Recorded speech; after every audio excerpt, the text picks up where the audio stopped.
de Broglie wavelength. Lambda is equal to h by p is equal to h by mv is equal to h by root 2 km. For a charged particle it becomes h by root 2 qvm, and for an electron in simplified format it becomes root over 1.5 by 3 in volts. This gives you lambda in nanometers. Now this concept was given theoretically by Louis de Broglie, but now the wave nature of particles is well established. People have done interference experiments with electrons. People have also done interference experiments with iodine molecules, which are quite big compared to electrons, and some things known as fullerenes or buckyballs. These are big molecules of carbon, C60, C70. But when objects become big, the wave nature is not significant. For example, people have not done interference experiment with cats or human beings. So let us look at a simple problem. If an electron is accelerated through a potential difference of 25 volts, what is the de Broglie wavelength? So de Broglie wavelength, lambda will be root over 1.5 by V in volts. So this, if you divide, we get 0.06 square root, that is 0.25 nanometer.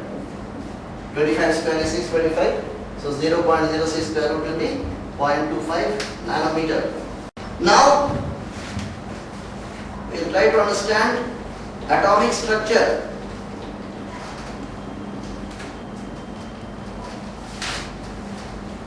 The first person who tried to understand atomic structure was Sir J.J. Thomson. He had discovered the electron in 1898.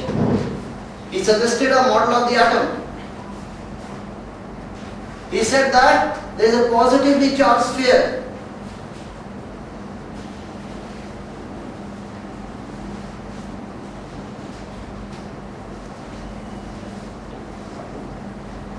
And electrons are embedded in this like plums in a pudding. So you got it, plum pudding model.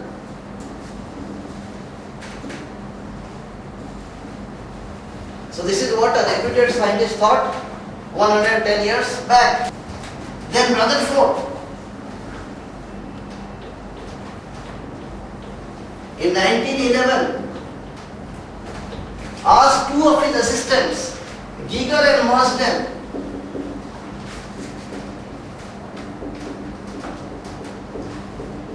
to do an experiment. They took a 1 micrometer thick gold foil.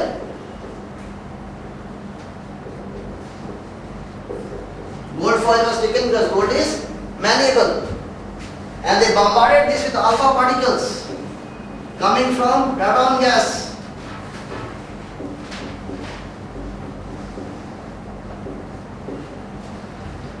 When these alpha particles were bombarded at the gold foil, most alpha particles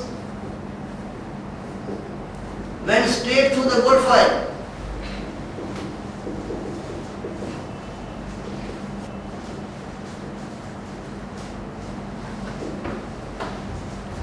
Some were scattered appreciably.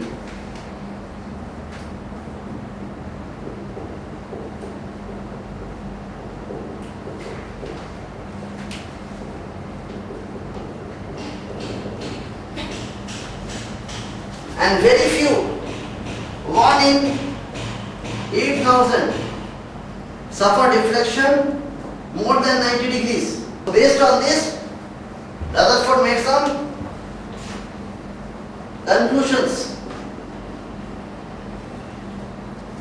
So what are the conclusions of Rutherford? First thing, he said that most of the mass of an atom and the entire positive charge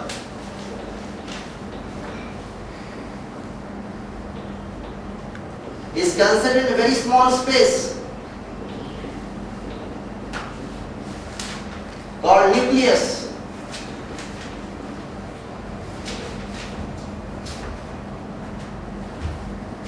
And electrons move around the nucleus.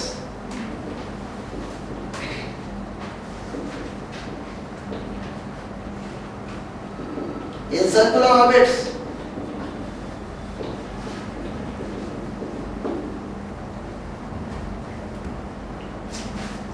So these are the conclusions drawn by Rutherford from the gold foil experiment.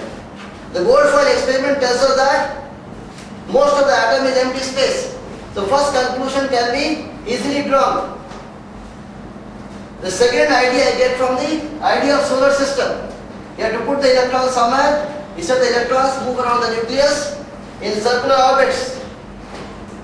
The electrostatic force of attraction between the electron and the nucleus provides the necessary centripetal force. So this was the model given by Rutherford.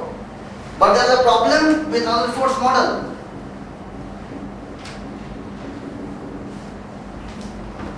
If a nucleus is there and electrons are moving in circular orbit, the electrons are an accelerated charge because their velocity is continuously changing in direction. And as per Maxwell's electromagnetic theory, an accelerated charge must continuously emit radiation. And if it emits radiation, it will continuously lose energy. And if it loses energy, it will follow a spiral path and fall into the nucleus. So an atom will not be stable. So this was the problem with Rutherford's model. An electron moving in a circular orbit is an accelerated charge. As per classical electromagnetic theory given by Maxwell, an accelerated charge must continuously emit radiation. And it continuously emits radiation, it will follow a spiral path and fall into the nucleus. Moreover, based on this concept, the emission spectrum of the atom should be continuous, but actually it turns out to be discrete. So this problem was sorted out by Rutherford student, Bohr.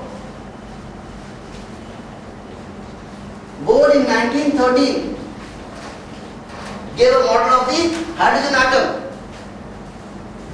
He gave the model based on a clever combination of classical and early quantum concepts.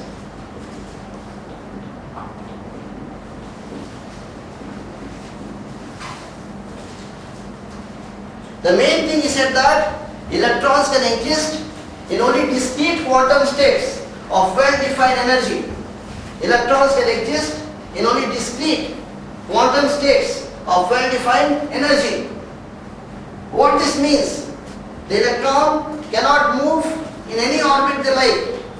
The electrons can move in only certain specified orbits called stationary orbits.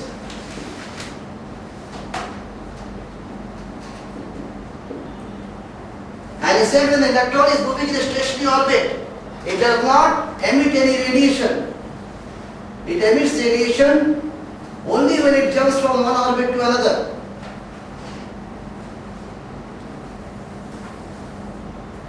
Now the question is, if an electron is moving in a stationary orbit, why is it not emitting radiation? Because as per classical electromagnetic theory, the electron moving in a circular orbit is still an accelerated charge. So it should continuously emit radiation because nothing else has changed. The reason why it doesn't emit radiation, because energy is quantized. So it cannot lose energy less than the quantum of energy.